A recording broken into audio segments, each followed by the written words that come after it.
Hi there, this is Crystal, and today I'm working in my 2019 Project Life album. You can see it is a 6x8 album. I am starting from the beginning, so today I'm going to be working on kind of the second half of my title page, or maybe I should call it my January title page, and then the first spread in January. All I've done so far really is my actual title page for the year. So I created this just in Silhouette Studio. I just made some boxes and put 2019 just on my own using a font on my computer and cut that out. And then I backed that up with some papers from the Jen Hadfield Along the Way collection. These are all from the 6x8 paper pad. And then I just added one little die cut from that collection as well. And then on the back, I've just filled it in with some Citrus Twist Kit paper and a card also from Citrus Twist, and then a sticker from that same Jen Hadfield collection from the 6x12 sticker sheet. So this is where I'm at. I'm going to start here with January. So let me set this aside for a second. So how I've been keeping track, since it's already March and I haven't done much in my album, I've been using this little notebook. It's just a dot grid notebook, and I've been kind of jotting down page ideas and stories and how I want things to be laid out, and that's where I've been keeping everything. So for this spread, I have a full page photo of my dog, and then on the back of this is going to be the January title. I'm going to use one of these papers and this super old January, it's a rubber piece from an old Studio Calico kit. So I'm going to do that here, and then on the other side it's going to be a pocket page with another picture, some journaling, and probably a filler card or two. So that is what I have to get started. I am going to put you on fast forward and start trimming things down. So the first thing I need to do is decide which of these two papers I want to use for my January title page. I've chosen both of them because they're fairly dark and they provide a lot of contrast to the opposite page, which is fairly light in comparison. So I'm deciding between the two. I brought out the January rubber piece to see which I liked it better on. It stood out better on the dark green one, but I felt like that was just a little too plain. It needed a bit more color, so I've chosen the floral one. Again, that's from Jen Hadfield's Along the Way collection. And then I'm just going to glue my full-size, full-page photo to the back of this paper and then trim around it after they're adhered to each other. And I'm just using a tape runner to do that. So I line it up as best that I can, and then I use my trimmer just to trim off any excess that is sticking out around the edges from either side. And so this isn't going to go into a page protector, it's just going to be in my album as is, which doesn't bother me. The photo is printed on a matte photo paper, which holds up really well to kind of page turning and all of that. So I'm not worried about it not being out, or not being in a page protector, that is. It should hold up just fine in my photo album. So I needed to trim off a little bit more. I hadn't quite sized it right. It was a little bit too wide for the page protector. I want it to be the exact same size so that it doesn't stick out on the edge of the album. So I had to trim it a bit, and now I've just taken the page protector and lined it up and marked where the 6 holes for the album will go, and used my 6-hole punch to punch those holes in both of these papers. So to adhere the January title, I've used some red line tape. Because it's a rubber piece, you have to be a bit careful what adhesive you use. Some tape runners can actually kind of melt the plastic or the rubber, so I chose some red line tape, and that will make sure that it stays put and that it won't fall off, or there won't be any negative reactions there.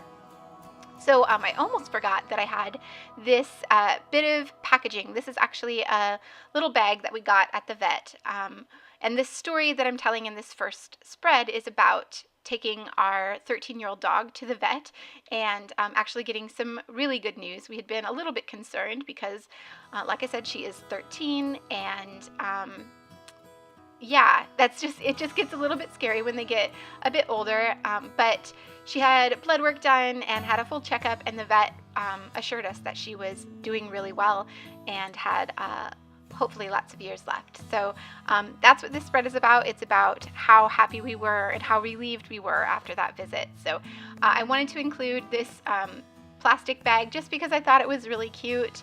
That's what she got her heartworm medicine in, so it's not anything really special.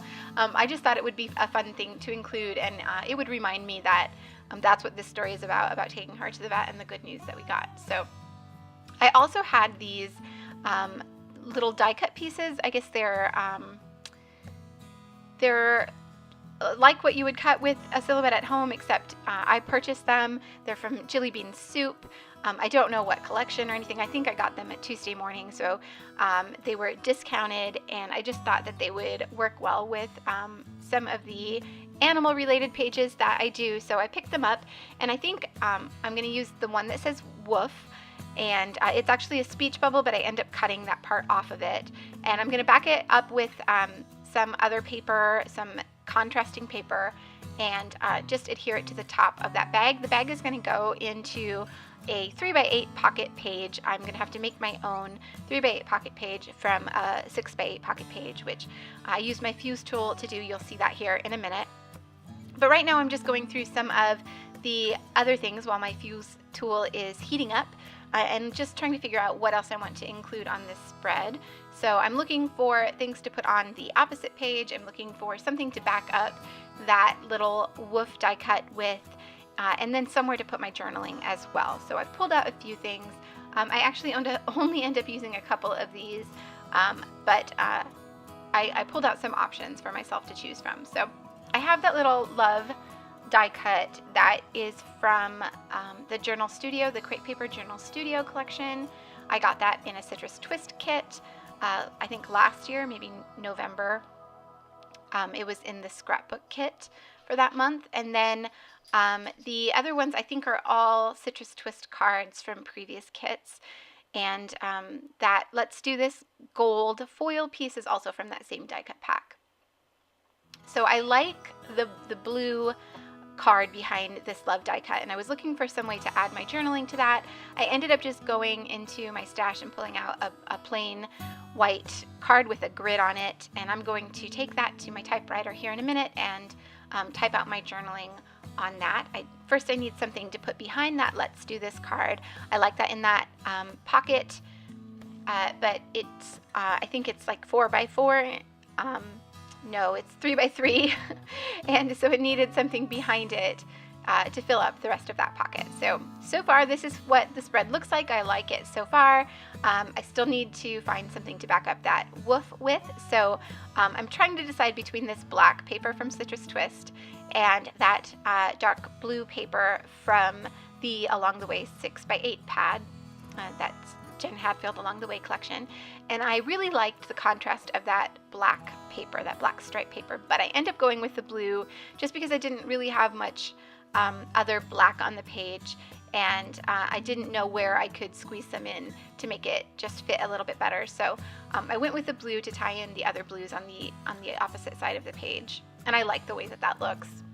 It bothered me a little bit that the teal of the bag behind it and the blue didn't match, and I felt like they didn't really coordinate very well, but I just had to get over that because the blue really worked with everything else that was on this page. So that's what I went with, and in the end I really like the way that it turns out. So here is the 3x8 pocket that I'm creating using my fuse tool, and I just took a little scrap of cardstock and I cut it to 3x8, and I'm just using that to mark where I need to fuse this page protector together. And this is where I make a mistake. So if you plan to do this, don't do it like I did.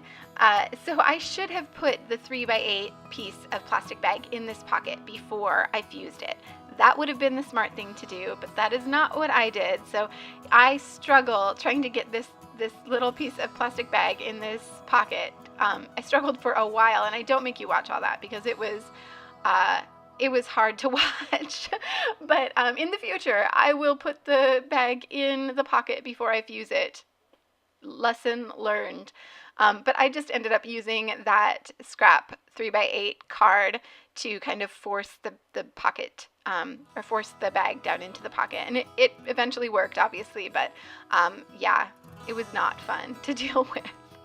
So I'm just trying to figure out now where to put this woof card on the 3x8 pocket page, and I want it pretty much in the center. I ended up putting it slightly above center just because it looked a bit more balanced to me that way, but you're going to be able to see the back of it, so I definitely want to cover the back of this die cut as well. So I'm just taking another sheet from that 6x8 paper pad, and I'm going to trace around the woof die cut and then just cut it out with a scissors.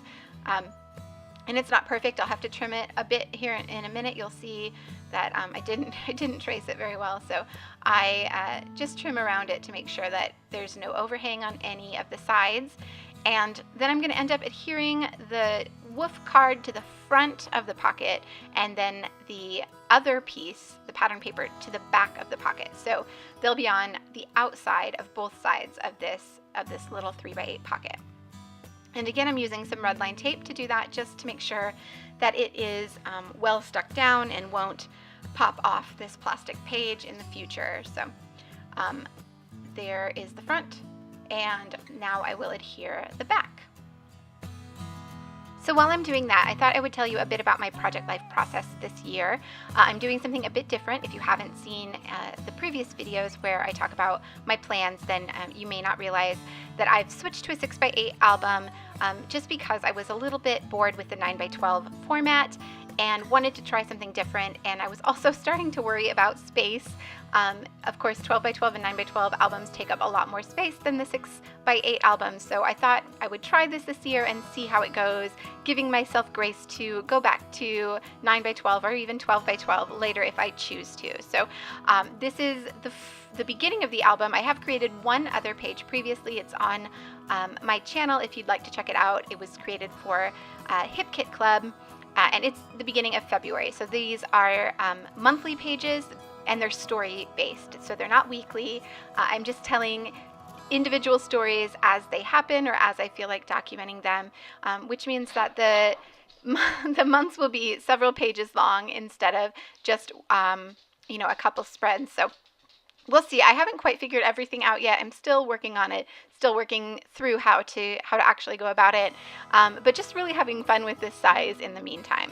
So while I've been prattling on, I have just started embellishing the page. So I had a chipboard set from Citrus Twist that I've chosen a few pieces from, adding some more gold to the page, and just another little flag die cut on the other picture of my dog Abby. So there was a circle piece on that chipboard sheet, and I've used that on the 3x8 pocket, but it wasn't really standing out enough on that pattern paper, so I've just pulled out the 2x2 cut apart sheet from the Along the Way collection, and I've punched a little circle out of one of those little 2x2 squares, and I've put it behind that chipboard circle just to give it a little bit more contrast. And then I have channeled Missy Whidden and pulled out some thread to add in between, again, just to give it more texture and to add a little something different to that card. And then I'm just going to adhere the chipboard on top of that with some liquid adhesive, just to make sure that that thread is well stuck down. So now I can move on to the other side of my spread. Like I said before, I want to add some journaling here, so I'm just going to use a pencil and mark around those die cuts so that I know exactly where to type. I'm just looking through the other embellishments right now, thinking maybe I went to add something else, but I don't really find anything just yet. So I'm going to adhere this die cut down to the 3x4 pattern paper, and then I'm going to mark out where these embellishments sit so I can take that grid card away to my typewriter and just type out a few lines of journaling. So here it is, all typed out, and I can start adhering everything down. So I add the die cut piece to the grid card first, just so I can make sure it's lined up exactly where I want it to be, and then I erase the little pencil marks that I had made, and then adhere the whole thing down to that 4x6 pattern paper that I had cut out. Sorry about my dog in the background. She and the cats are playing together, so they're being a little bit noisy. So now I'm just adhering everything else down. I'm thinking maybe I want something in that blank spot, but I don't really find anything. I actually go away and pull out the sticker pack from the Journal Studio collection, the Crepe Paper Journal Studio collection, and I flipped through it. I don't see anything, but watching the video now, I really like those flowers that I just passed over, so I may actually go back and add those. I think they would look really nice right there. So that is basically it for the spread. I'm going to add it to my album and give you a quick flip through so you can see what it looks like in place. And there are some close-up photos coming up. Thank you all so much for watching. If you like this video, I do appreciate a thumbs up. That lets me know that you like what I'm creating and that I should continue to do it. And if you haven't already subscribed, please hit that subscribe button and you will get notified when I upload new videos. Thank you so much for watching, and I will see you all back here soon.